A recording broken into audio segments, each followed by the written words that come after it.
Welcome to this week's episode of Cherry City Punch. I'm Robert Solberg. I'm Heather Toller. And we are excited to bring you Cherry City Punch Gets Political with mayoral candidate Carol Smith. Yes. And Executive Director of the Willamette Heritage Center's Bob Reinhardt, talking about the Willamette Heritage Awards they had on April 1st. Yeah, some great guests this week.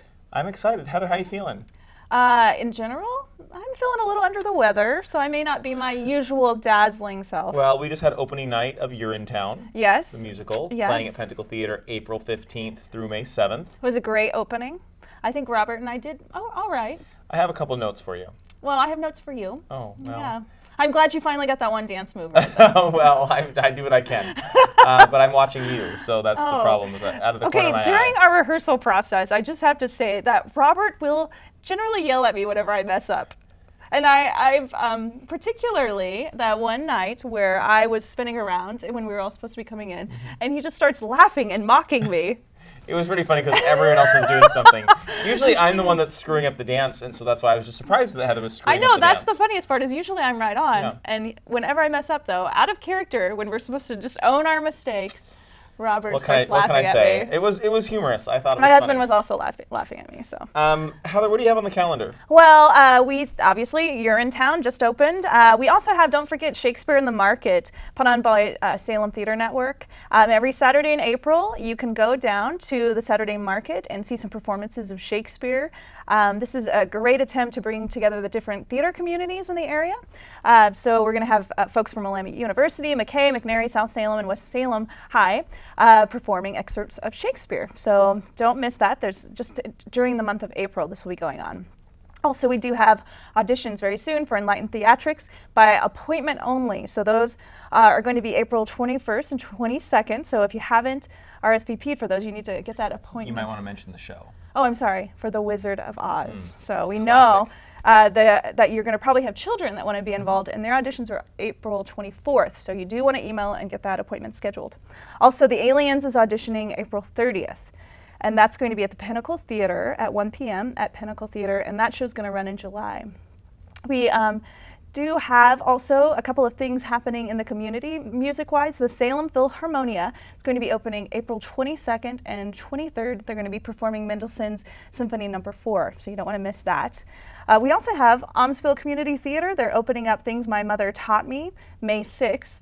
And we also have Kaiser Homegrown Theater that's opening up Drop Dead May 12th. So check out their website if you want more information on those items. Now, we do have also another show, auditions coming up for 9 to 5, May 21st. Really? So you probably want to start preparing for that. Directed by Robert Solberg. Those are going to be some really interesting auditions, let me tell you. I'm excited. Well, it should be fun. And hopefully people will be prepared and they'll be ready to go. Yes, I'm not even going to say it. I won't say it now. We need to get serious for a moment. We do. You may have noticed that a cast member was missing from our last episode of Cherry City Punch. Yes. Throw up Isaac's picture on the screen if you would at this moment. We're putting out an all points bulletin. Isaac has gone missing. He has. We didn't fire him. He's not been fired. Despite people, writing us and emailing us and telling us that we should. We got flooded by audition tapes of people that wanted to Yeah. take his place. We're not ready to replace Isaac. We're actually concerned that he's missing and we can't Yes. find him. So if you you've know where seen he this is, boy, please help us. yeah. Email cherrycitypunch@gmail.com or send us a message on Facebook. And there's a help good us find chance. him. There is a good chance that he's probably in his parents' basement, but we haven't been able to confirm that at this point. He's probably been up all night drinking coffee and sketching presidential candidates, most likely. That's what he does. Yeah. We just can't find him, and he's not answering our phone calls. So Isaac, if you're out there, we We want love you. you. We We want love you you, to come home Isaac. safe. Come home safe. So let's get to our interview with Carol Smith, mayoral candidate. Okay, here we go. Cherry City Punch Gets Political. And we have Carol Smith, who is running for mayor of Salem. Carol, what has inspired you to want to be the mayor of Salem, Oregon? Oh, hard. I mean, to let's guess. just Right get to away. it. Right Why would you want to be mayor? Because what I understand is the mayor is a volunteer position. Yes. So you have to love Salem. and you have to have a vision for Salem, and you have to want the city, the best for the city, to volunteer all that time. So what about being mayor Appeal to me. inspired you or appeals to you? Well, my major reason for running for mayor is I don't feel that the public are being valued by the government here in Salem. I think they feel left out of government, and I think government is us, and we should be included. We should be asked early and often about our opinions on things that the city is spending money on, and I think we should be valued and respected. And what do you think? You're a longtime downtown resident, Correct. right? How long have you lived in Salem? Well, probably just 25 years, 26 years now that we've lived downtown. And you've seen obviously the kind of ebb and flow of what's happened, from the parking meters to the no parking meters, and the growth of downtown and the park and Boise Cascade and all of those things. So where do you find one issue that, okay, the city is just, that's got to be fixed? If I'm mayor, I'm going to focus on this or these three things right away. Well, mostly citizen input. That's my number one issue, because so many people are being left out of decision making, and they don't feel welcome by their own government.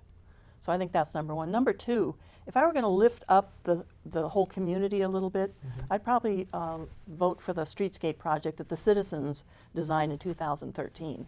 The Urban Renewal Board just voted to put $1.2 million into the budget for streetscape, but that's just a drop in the bucket compared to what we need. And then instead of asking the citizens what they want, first thing they're going to do is go out and hire a consultant from somewhere else to tell us what we want. I think we need to use less consultants, and we need to involve the citizens more actively in city government. Ask the citizens what they want before we hire consultants. So we kind of have a culture of Yes.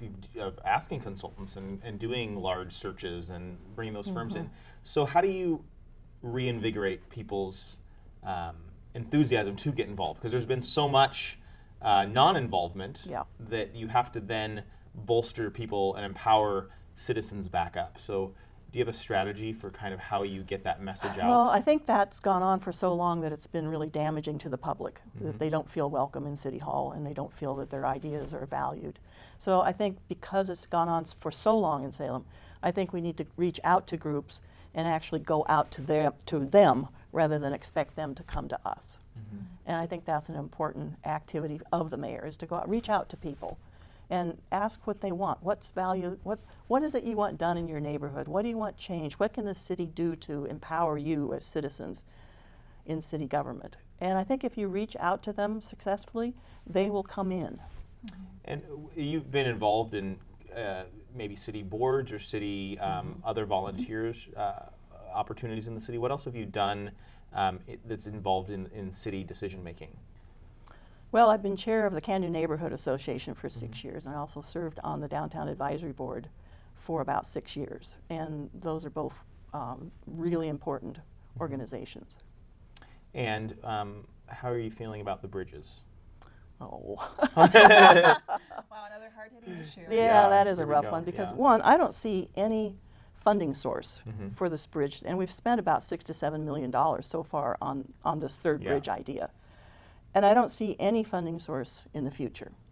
The city wants to do it by putting in toll bridges on all three bridges, but for $1.50 each way. So if you wanted to go to West Salem to shop at Roth's, I'd have to pay $3 Yeah, that's extra, crazy. and so people just wouldn't. I think that would divide the city tremendously. People from West Salem would think of reasons to stay there, and people on the east side of the river would stay here. And I don't think that's good for our community. Second of all, I think we've got a lot of people's properties now sitting in limbo because the way they're doing the ramps just decimates parts of our historic neighborhoods in the north area. Yeah. And so they're all sitting in limbo, thinking, what is the city going to do? I'm all for maybe making the traffic, changing the traffic so that people can get where they're going faster with the bridges we've got. The bridge is not actually the problem. The problem is all the stoplights the city has put on Wallace Road that backs up traffic onto the bridge, and everybody thinks we need another bridge. Well, what we need are less stoplights probably. Going into West Or we Salem. need a dedicated lane that just, from about 4:30 on to 5:30. Can we mitigate these problems between now and when we find funding for a bridge would be my focus. Heather, I'm bringing up topics that I feel that I feel Very affect me. passionate Yes. about. So I do want to talk about street parking because Heather and I are downtown a lot. Oh, sorry, I get a little fired up And about this one. and actually, I went to the city of Salem and I got a parking ticket for being here a couple weeks ago. As did I. And I went to pay it in cash, and they said, "Do you want to pay the whole thing?" And I said, "No, I don't want to pay the whole. It's a $25 ticket. No, I don't want to pay the whole thing." Well, you don't have to pay the whole thing if you go to the court and they Yeah. stamp it, and then you. But I what do did we- pay online and actually paid more money and the full price. But of what do the we do ticket. about downtown parking? Because it's really. Well, especially it's for people that are active downtown, like ourselves. We do a lot. We have Pinnacle Theater downtown. We have a lot other organizations that And we we like have to go several to. meetings that last more than 3 hours, and Yes. it's you have Yeah. to leave a board meeting to go move your car and then get back into the meeting. What is there an answer for downtown parking? Well, we had parking downtown that worked for 35 years and worked fine. Can you remind Employees- people what that was? Because I don't remember. It was called free all-day Okay, parking. yeah, there you go. Okay, that's Yeah. good. And the important component to that, to make it successful, is the city has to do their part, which means they have to patrol enough to get the employees off the street. Right now, you have a lot of the business owners, you have a lot of employees parking. The city took residents off the prohibited parking list, so now they're all parking. We've got over 100 units downtown, so you can figure about 200 cars a day are parking legally because they're residents, Yeah. and they park all day long. They might move every 3 hours, but it didn't solve the problem. And when the city council adopted the initiative petition that I did, they adopted it simply because then they could change it. If they'd let it go to a vote of the people, they couldn't have changed it. Or they wouldn't have. They could, but they wouldn't have. But since they adopted it, they changed it and put the time limits back in rather than provide the enforcement that we needed to get the employees and the residents and the volunteers. And Do you think people. a majority of Salem residents would support the free downtown parking? From I what don't you've- know anymore because this council has screwed it up so badly. And I can't tell you how many people I've talked to just in passing, and I say something about downtown. They say, well, I don't go down there anymore because of the parking problem. So I think the council has created a problem by saying it's there when it really doesn't have to be there. Well, and I know specifically Twinsies Cupcake Shop left because of the parking situation, and that was a sad day. And they're still very mourning. upset. It is. Well, Because it was good cupcakes. yeah, go to Sugar Sugar. Well, yeah, they have good cupcakes too. And there's a lot of theater downtown right now. There's there's Enlightened Theatrics, there's Verona Studio, Pentacle Theaters downtown. The Well, Elsa their Room. offices. Their offices. And so I think we're trying to build a vibrant community, not only in the restaurant community and the shopping, but just downtown activities. And do you see a way to grow those opportunities? Well, interestingly enough, the purpose of downtowns have changed a lot nationwide. Downtowns are no longer the retail center of a community. They're like the living, not the living room, the family room, I'd like to call it. It's where you go for your entertainment. You go out to dinner, you have drinks with friends, you go to brew pubs, things like that is the purpose of a downtown anymore. So, even though downtown will probably keep quite a bit of retail because we have some good, interesting shops like Yeah, Sugar yeah. Sugar. Yeah. We just need to Kind of accept that. I Yeah, think. yeah. Well, and I and- think people in Salem, their idea of free parking is you should be able to drive up to the store you're going to and get out of the car and go in. I think that's been gone for 25 yeah. years. Yeah. Can't do that. True. But I do think that having accessible spots that are going to be available, that even if you have to walk a couple blocks, I would rather Yeah. park downtown and walk a couple blocks than I would, if I had to walk 4 blocks to get to where I want to go, but I knew I didn't have to move my car, then I would be completely happy Yeah. with that. But yeah, now So, every 3 hours you have Yeah, to move. yeah. Yeah. So, Well, what other issues are you passionate about in helping Salem? Well, I think Salem needs a better image. We need a branding for who we are. I think too often people say, well, they did this in Portland, let's do that here. And we're never going to out Portland, and we shouldn't even try. What we should do is look at our community and say, these are the assets that we have in our community, and polish those assets up, and then show that to people. Because we are a unique community compared to Portland or Eugene or for sure. Springfield or anybody. We're Salem, and we should be proud of that. And we should tell people why we're proud of it. We have great schools, we have great parks, we have good fire service, we have good police. It's just, everything here is above, it's a grade above Yes. most communities. So how do you, who takes that on? If you become mayor, and I think the branding image of Salem needs work. I mean, I think Salem's a great community. I think the Riverfront Park and the new pedestrian bridge that's going in, and the pedestrian bridge we already have, and the connecting of those 3 parks, plus Bush Park, leaves a lot of things to do, and a lot of places to go, and a lot of places you can get on foot, especially if you live in this kind of downtown corridor from, I would say, Rural Street to Church Street, in Northeast going east. Who takes that on, though? Who helps us change that? I looked at the mayor's job description in the city charter, and basically all the mayor has to do is run the council meetings and appoint citizens to committees.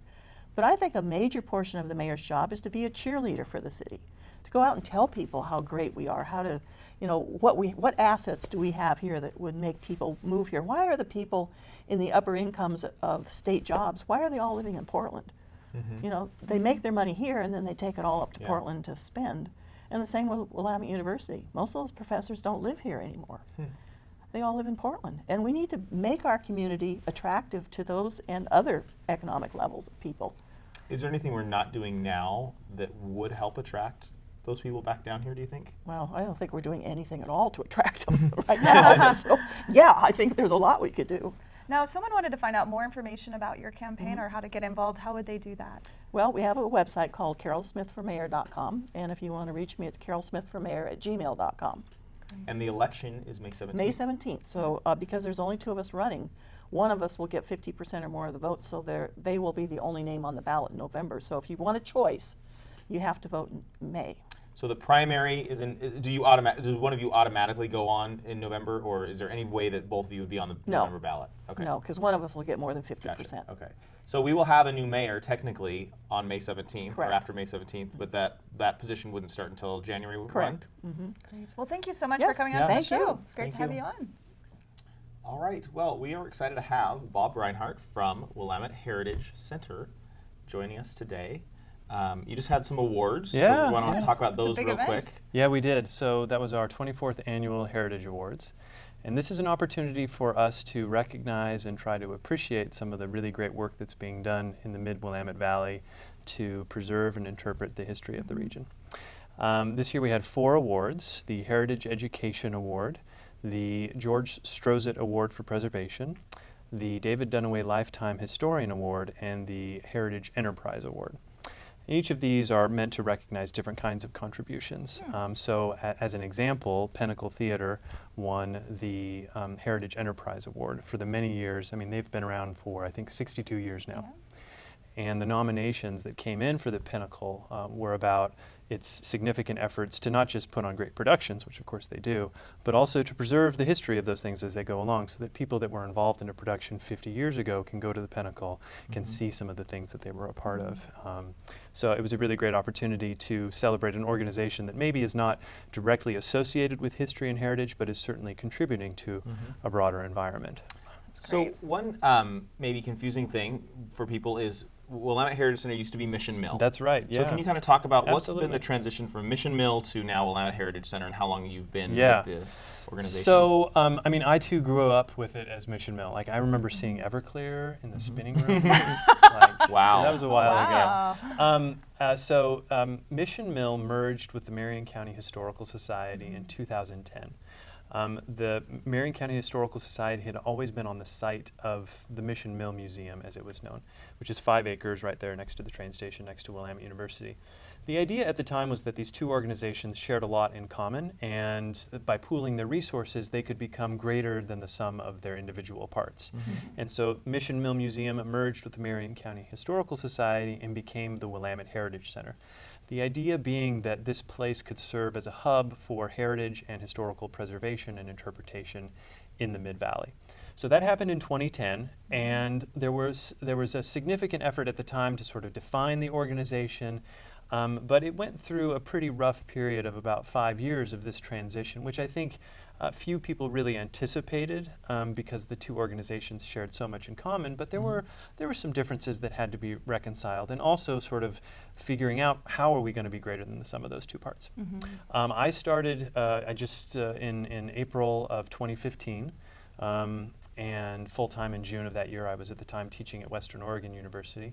And we went through a strategic planning process at that point to sort of say, okay, we've gone through these years of transition.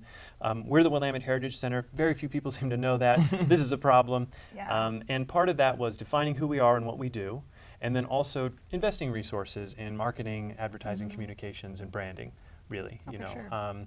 There's still signs around that say Mission Mill. I mean, we have them on our campus. I think we've identified 45 signs that still say Mission Mill. So we're doing a lot of work internally, but we're also trying to get out into the community and tell people who we are, and also offer them opportunities that engage with them where they are at that point in their lives.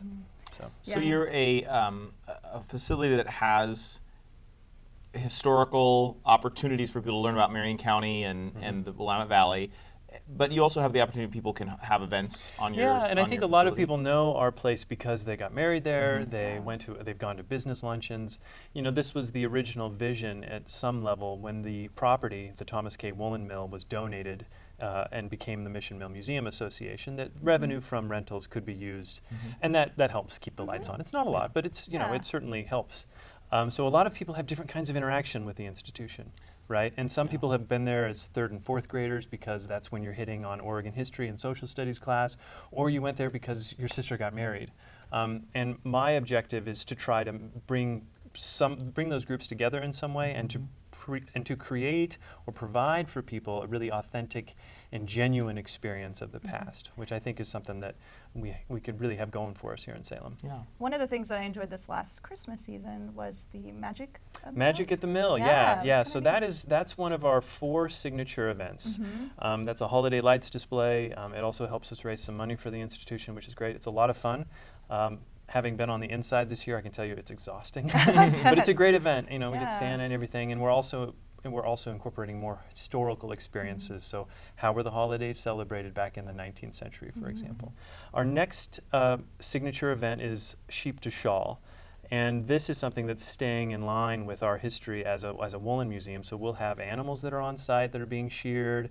You can see the different ways in which the fleece turned into fabric, sheep to shawl. That's the clever part of it. So that's the first Saturday of May.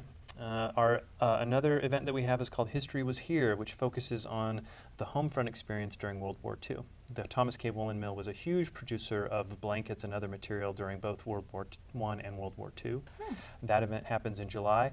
And then our 4th signature event, and probably my favorite, is called Oregon Trail Live. So I'm not going to try to identify your ages, but I'm guessing I played it. I'm guessing Oh, I you played played it. Oh, Oregon yeah. Trail. Oh, yeah. Okay, so this is an effort to sort of evoke that old video game, right? You have died of dysentery, while also teaching people about the Oregon Trail and the experience of that. So there are 10 different challenges, including, for instance, hauling a guy that's dressed up in a cow costume who's in a radio flyer wagon, dragging him up a hill. That's your 200 pounds of meat, right? Maybe you remember that part of the video game. But we have things like that, and it's a funky event. It's really geared towards 20s and 30s, people with kids as well as without. We set up the Dye House, one of our facilities there, as Miss Millie's Saloon. You can buy a drink or whatever. So those are our 4 signature events. Those are about trying to provide people an opportunity to experience the past. So Magic at the Mill runs several weekends, right? Yeah, Do the it's other a events 5 run? No, so Magic at the Mill's 5 days, and sometimes that'll give you a couple weekends, depending, or a Yeah. couple weekend days.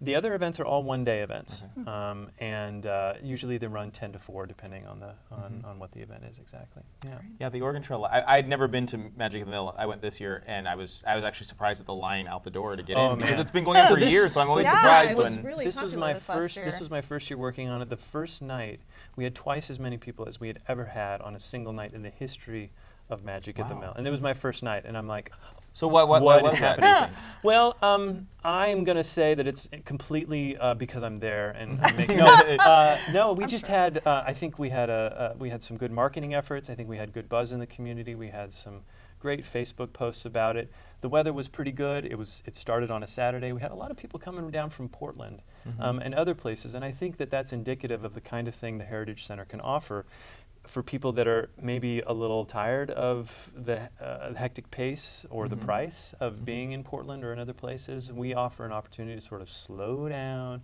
and I would at Magic at the Mill, I just stood there as people came in, and people would say, okay, so what are we supposed to do? And I said, just walk around and check it out. I mean, there's no, well, what's Yeah. the path I'm supposed to walk? No path, just everything is open. Go check it out. Slow down a little bit. Experience this. How big is your staff, and who plans these events? So you got the Magic on the Mill and the Sheep to So- Shawl, and who plans all those Yeah, events? so we've got about we have 15 people on staff, and the events are usually a team effort, not just among staff, but a fantastic volunteer corps. We've got a great board as well. Our education and outreach director is Kathleen Schulte. She's in charge of those signature events. She's also in charge of grade school tours, docent-led tours. We also have a couple of curriculum, one called the Textile Arts, where you can learn to weave and spin, do things with fabric, and another called Urban Homesteaders, where we have courses in blacksmithing. This month is going to be keeping chickens. There's beekeeping. I'll be teaching a course on brewing heritage beer in the fall. So those things fall under Kathleen's umbrella, and we have other staff that are involved with our archives, collections, the exhibits. But it's a big volunteer effort as well. We couldn't do it without our volunteers. So if someone were wanted to know more about Willamette Heritage Center, how to get involved as a volunteer, or find out about your events, where could we send them? Always the website, willametteheritage.org. We've got a lot of information there. We have a Facebook page as well, Willamette Heritage Center is where you can find us there. We post our events in both places, lots of information there. Or, and I particularly advise this for people that are in Salem that maybe haven't been there in a while, just come down. We're at 1313 Mill Street. You can't miss us. We're the big red buildings with a huge water tower. It's a beautiful site, especially in springtime with the flowers blooming and the ducks, doing what ducks do in springtime. Great. Well, check them out on their website, on their Facebook page. Thanks for coming in. Thanks for having me. Thank you. Good. Okay. Well, Heather, who are you going to vote for? For mayoral candidate? Or? Yes, who are you gonna vote for mayoral well, candidate? I'm going to keep that to myself because, I don't want to get too political on Who are the you show. going to vote for president? Oh, I don't want to get into that either. I have If you had to say who you're going to vote for, who would you vote for? time will tell. Time will tell. Heather, I did find the "Let's Make America Great Again" bumper sticker on your car. I think there's one thing that we will be doing. I will not be voting for Oh, Trump. okay. So sorry if I Well, offended my viewers. with No, that. I mean, maybe you have, maybe you haven't. Anyway, well, Heather wanted me to announce my candidacy for mayor Yes. on this episode. I'm not quite ready for that yet. Maybe next year? No. If I'm going to run for office, I'm just going to go for the gusto and go for governor. Or Not just ready straight yet. for president? We'll see. Maybe. I don't know. I may not be palatable to the greater That's public. true. That's true. We hope that you'll come and see Urinetown. Yes. Check us out. See and- if we're up to Yeah. par. Up to snuff. Up to snuff. Oh, see what I did there? Yeah. And come to 9 to 5 auditions. They're on May 21st. Heather, also, she's been under the weather these last 2 weeks. Heather, you forgot to thank our sponsors. Oh, thank you, Wandering Angus and Anthem Cider, for sponsoring our show. And if you would like to be on our show, please email us at cherrycitypunch@gmail.com, or you can also visit our Facebook page and Facebook message us, Cherry City Punch. Coming up on future episodes of the Cherry City Punch, we have Curly Nowickus, opera singer extraordinaire. We have Mickey Trowbridge from Beer and Yoga. We have Christian Granger from True North. Yeah. So we have some exciting things coming up. Tune in next time. Thanks for bringing us into your home.